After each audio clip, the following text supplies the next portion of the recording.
इस मूवी में दिखाया जाता है कि एक पूरा शहर ज़ॉम्बी वायरस की चपेट में आ चुका है और ज़ॉम्बी वायरस यहाँ के हर एक इंसान में फैल चुका है। लोग एक दूसरे को मारने खाने के लिए दौड़ रहे हैं और इसी शहर में फ्रांसिस अपनी फैमिली के साथ रहता है, जिसमें फ्रांसिस, उसकी वाइफ आयरिस और उनके 2 बेटे हैं। और किसी न किसी तरह वो लोग इस वायरस से बच चुके हैं और अब ये फैमिली इस वायरस से बचने के लिए शहर छोड़कर अपने गांव जाना चाहते हैं, क्योंकि उन्हें ऐसा लगता है कि ये ज़ॉम्बी वायरस सिर्फ शहर में ही फैला है और गांव इससे सेफ होगा। इसलिए वे अपनी वैन में गांव जाने के लिए शहर से निकल पड़ते हैं। लेकिन वो लोग ये नहीं जानते कि सिर्फ शहर में नहीं बल्कि गांव में भी ये वायरस, उन्हें ऐसा लगता है कि वे गांव पहुंचकर वहां पर सेफली ज़ॉम्बी वायरस से बच जाएंगे। खैर, ये लोग अपना सफर शुरू कर देते हैं और गांव पहुंच जाते हैं। गांव में फ्रांसिस के मॉम और डैड रहते हैं। फ्रांसिस जैसे ही घर में घुसता है तो वह सबसे पहले अपने डैड के रूम में जाता है। डैड के रूम में जाते ही उसे उसके डैड गन के साथ मरे हुए मिलते हैं, जिसका मतलब साफ था कि उसके डैड ने खुद को मार लिया है,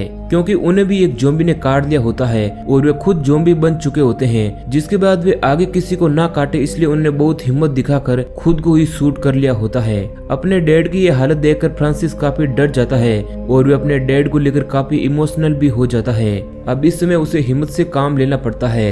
वे अपने डैड के साथ ही उनकी गन ले लेता है, क्योंकि जिस मोहल्ले में वे रह रहे होते हैं वहाँ पर एक हथियार होना अपने पास बहुत ही जरूरी है। तभी उसके सामने उसे अपनी माँ नजर आती है जो खून में लिपटी हुई होती है और वह समझ आता है कि उसकी माँ भी ज़ॉम्बी बन चुकी है। उसकी माँ की हालत बहुत ही खराब होती है और वे अपने बेटे को काटने के लिए उसके पास आ रही होती है। फ्रांसिस 2 मिनट वहां रुककर सोचता है कि वह क्या करे, लेकिन वो ऐसी सिचुएशन में होता है कि उसके पास और कोई रास्ता नहीं है, इसलिए वे अपनी माँ को गन से शूट कर देता है। लेकिन ये सब करने के बाद वे अपने मॉम और डैड की बॉडीज को दफना देता है ताकि वे थोड़ा सुकून महसूस कर सकें। इसके बाद वे अपनी फैमिली को जाकर ये बताता है कि अब उसकी फैमिली यहीं पर रहेगी, क्योंकि बाहर बहुत खतरा है और साथ ही उनको यहाँ पर खाने की कोई दिक्कत नहीं होगी। उनको यहाँ रहने के लिए जगह भी मिल चुकी है। फ्रांसिस की बीवी आयरिस उससे नाराज लगती है, क्योंकि अब तक हम यही नोटिस करते हैं कि उसकी बीवी उससे ज्यादा बात नहीं करती है। खैर, आयरिस और फ्रांसिस अब यहाँ रुकने का डिसाइड कर लेते हैं और वो एक स्टोर रूम में जाते हैं ताकि वो वहाँ से जरूरत का सामान ला कर रख सकें। और जैसे ही वे स्टोर को खोलते हैं वहाँ पर एक अजीब सा मंजर उनके सामने आता है।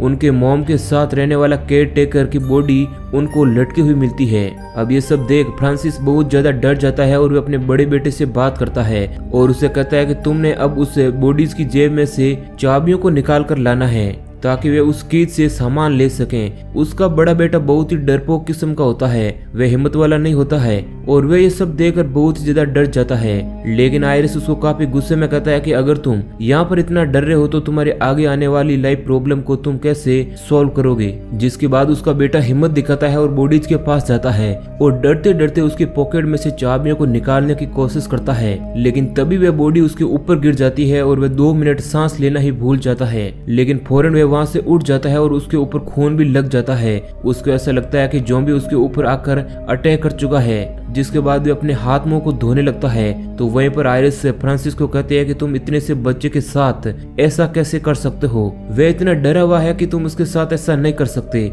आयरिस को ऐसा लगता है कि फ्रांसिस अपने बड़े बेटे से ज्यादा अपने छोटे बेटे से प्यार करता है, क्योंकि वह छोटे बेटे के साथ काफी प्यार से बात करता है, जबकि बड़े बेटे को वह हमेशा डांटता रहता है। लेकिन ये बात सच है या नहीं ये तो हमें आगे ही पता चलेगा। अब शाम को काम खत्म करने के बाद सब कुछ चेक करने के बाद फ्रांसिस और उसकी वाइफ आयरिस बेसमेंट में जाते हैं, जहाँ पर सब कुछ चेक करने के बाद फ्रांसिस की तबीयत खराब हो जाती है और उसे पसीना आने लगता है। उसे एंजाइटी अटैक हो जाता है और ऐसा इसलिए होता है कि बेसमेंट में आने के बाद उसे वह सब अपना बचपन याद आ जाता है। उसके बचपन में उसके डैड उसको बहुत ही मारा करते थे और उसकी छोटी सी गलती पर भी उसे सारा दिन बेसमेंट में बंद कर दिया करते थे, जिसके कारण अब उसको सब ये याद आ रहा होता है। उसको एंजाइटी और पैनिक अटैक होने लगते हैं। फ्रांसिस की ये कंडीशन देखकर आयरिस उसको समझाती है और उसका ख्याल रखती है और उसको कहती है कि वह समय गुजर चुका है, अब तुम बड़े हो चुके हो। अब इसके बाद जब ये लोग खाने को बैठते हैं तो आयरिस का बड़ा बेटा उनको कहता है कि उसकी अपने एक दोस्त के साथ बात हुई है और उसके दोस्त ने उसे ऐसा बताया है कि माउंटेन के पास एक कैंप है जहाँ पर बहुत सारे लोग रह रहे हैं और उसका दोस्त और उसकी फैमिली भी वहीं चली गई है, क्योंकि वो जगह ज़ॉम्बी से सेफ है और वहाँ पर उसके अलावा बहुत सारे और लोग भी रह रहे हैं। फ्रांसिस ये सुनकर उसको कहता है कि वहाँ पर नहीं जाना और वह कहता है कि वहाँ पर तो हमें ढंग से खाना भी नहीं मिलेगा और रहने के लिए जगह भी नहीं मिलेगी। हमारे पास पूरा घर है और खाने का भी कोई इश्यू नहीं है, हम यहाँ पर जब तक चाहे रह सकते हैं। इसलिए हम वहाँ नहीं जाएंगे। आयरिस को उसकी ये बात पसंद नहीं आती है, लेकिन वे उस समय चुप हो जाती है और वे लोग रात को सो जाते हैं। सोते समय एक बार फिर से फ्रांसिस को अपने बचपन के डरावने सपने याद आने लगते हैं और वे एकदम से उठ जाता है। आयरिस उसको एक बार फिर से संभालती है। अब ये सब कुछ देखते हुए फ्रांसिस से डिसाइड करता है कि उन्हें यहाँ से चले जाना चाहिए, क्योंकि अगर वो यहाँ रहेगा तो उसे ऐसे ही सपने आते रहेंगे और वे चैन की सांस भी नहीं ले पाएगा। जिसके बाद वे लोग वैन लेकर वहाँ से निकल पड़ते हैं और उस कैंप की तरफ जाने लगते हैं। लेकिन जैसे ही वे गांव से बाहर निकलते हैं तो उन्हें सारा रास्ता बंद दिखाई देता है और वहाँ पर बहुत सारी गाड़ियां भी खराब नजर आती है।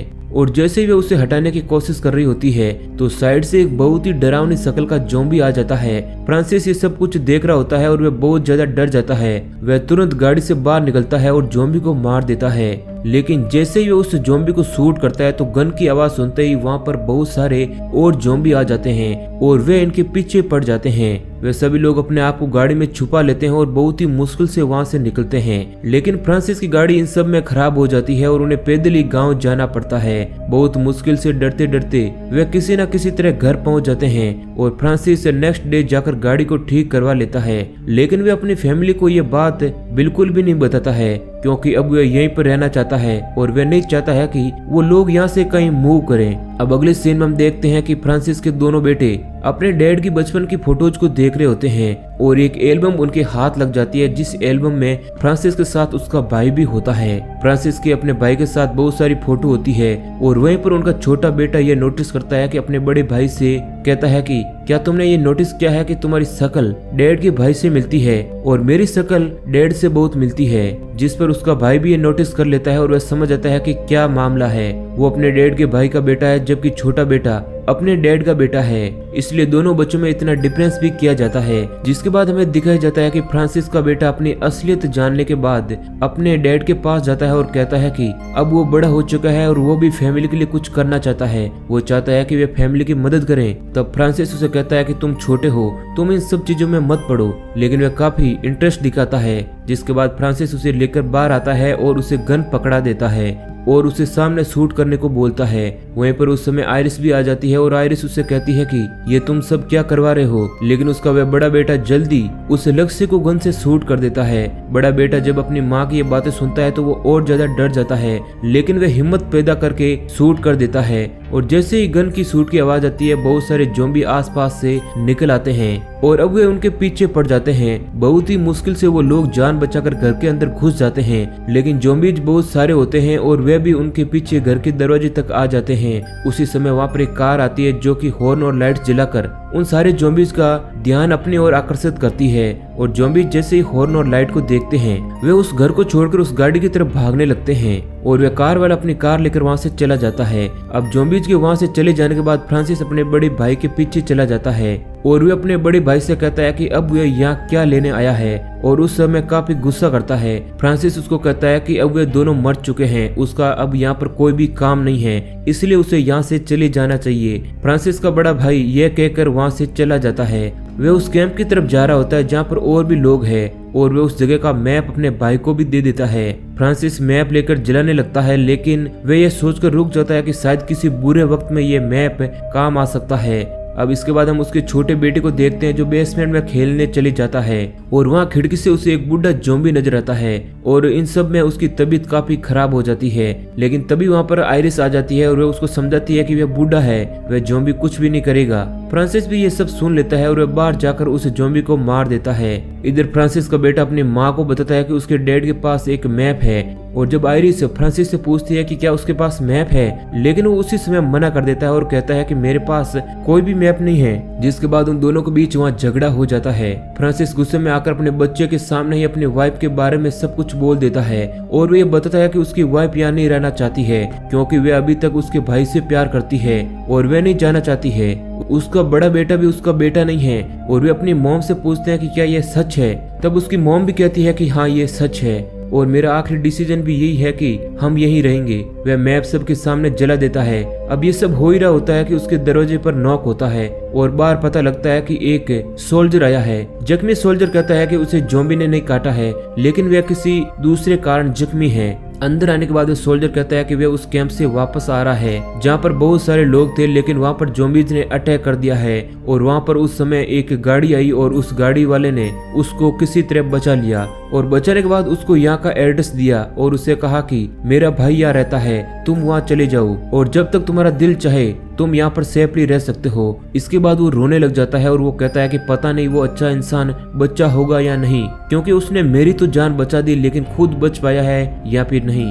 अब इसके बाद फ्रांसिस और आयरिस उसे समझाते हैं कि वो उसके भाई के बारे में बात कर रहे हैं। आयरिस ये सुनकर काफी दुखी हो जाती है कि अब वे कहीं भी नहीं जा सकती है और उसे इसी घर में रहना पड़ेगा।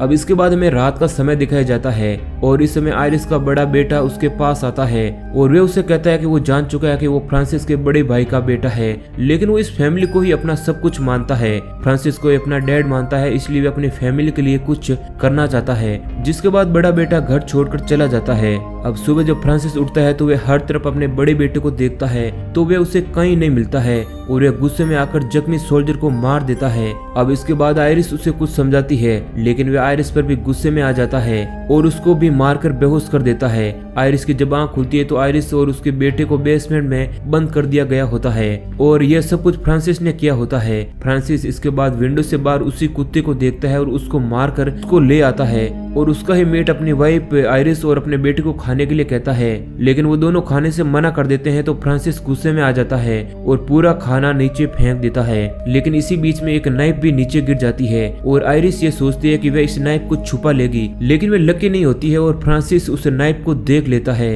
जिसके बाद वह नाइफ को लेकर उन दोनों को बेसमेंट में बंद करके वहाँ से चला जाता है। आयरिस काफी सोच विचार के बाद एक प्लान बनाती है और अपने बेटे को कहती है कि तुम जोर जोर से अपने डैड को बुलाना और जोर जोर से चीखना भी। जिसके बाद उसका छोटा बेटा ऐसा ही करता है। अब ये आवाज सुनकर फ्रांसिस डर जाता है और फौरन बेसमेंट में आता है और जैसे ही दरवाजा खोलता है आयरिस उस पर हमला कर देती है और अपने बेटे को लेकर वहाँ से भाग जाती है। फ्रांसिस की वाइफ आयरिस को फ्रांसिस का भाई काटने ही वाला होता है कि एकदम से दरवाजा तोड़कर फ्रांसिस बाहर आ जाता है और अपने वाइफ को बचा लेता है और अपने भाई को मार देता है। भाई को मारने के बाद वो दोनों खुश होते हैं कि वे बच गए, लेकिन इसी समय उनका छोटा बेटा अंदर से आता है जिसके हाथ पर फ्रांसिस का भाई काट चुका होता है, यानी कि अब वो भी ज़ॉम्बी वायरस का शिकार हो चुका है और वह जल्दी ज़ॉम्बी बन जाएगा। आयरिस ये देखकर बहुत ही डर जाती है और अपने बेटे को किसी भी हालत में बचाना चाहती है, इसलिए वो बहुत ही हिम्मत करके अपने बेटे के हाथ को काट देती है ताकि वायरस आगे ना फैले और वे ज़ॉम्बी बनने से बच जाएं। और वह तुरंत ही फ्रांसिस से कहती है कि वे जल्दी से जाकर वैन लेकर आएं। अब फ्रांसिस बाहर निकलता है और जल्दी से वैन के पास पहुंचता है तो उसके सामने उसे अपना बड़ा बेटा नजर आता है जिसके हाथ में गन होती है। फ्रांसिस को पूरा खून में लिपटा देखकर उसका बड़ा बेटा ये सोचता है कि शायद उसके डैड भी पागल हो गए हैं और उन्होंने उसकी मॉम को भी मार दिया है। और इसी समय वह बहुत ही मुश्किल से हिम्मत करके गोली चला देता है और वो गोली उसको लग जाती है और वो वहीं पर गिर जाता है। लेकिन अब वह वैन लेकर घर की तरफ जाता है और जैसे ही वह घर पहुंचता है तो वहाँ पर आयरिस अपने छोटे बेटे के साथ फ्रांसिस का वेट कर रही होती है। अब उसका ना बड़ा भाई बचा और ना ही फ्रांसिस बचा, अब वो सिर्फ अकेली रह गई है और उसने अपने दोनों बच्चों को अकेले ही संभालना है। यानी कि वो लोग इस ज़ॉम्बी वायरस से बचने के लिए अपने शहर से निकलने वाले थे, क्योंकि फ्रांसिस के बिना वे लोग इस शहर में सरवाइव नहीं कर सकते हैं। हर तरफ ज़ॉम्बी फैलने की वजह से उन पर कभी भी हमला हो सकता है और आयरिस अपने दोनों बेटों के साथ वहाँ पर ज्यादा देर तक नहीं रुक सकती है, इसलिए वे लोग जल्दी इस शहर को छोड़कर जाने वाले हैं और एक सेफ जगह पर जाकर अपनी लाइफ को कंटिन्यू करेंगे। और इसी सीन के साथ मूवी एंड हो जाती है।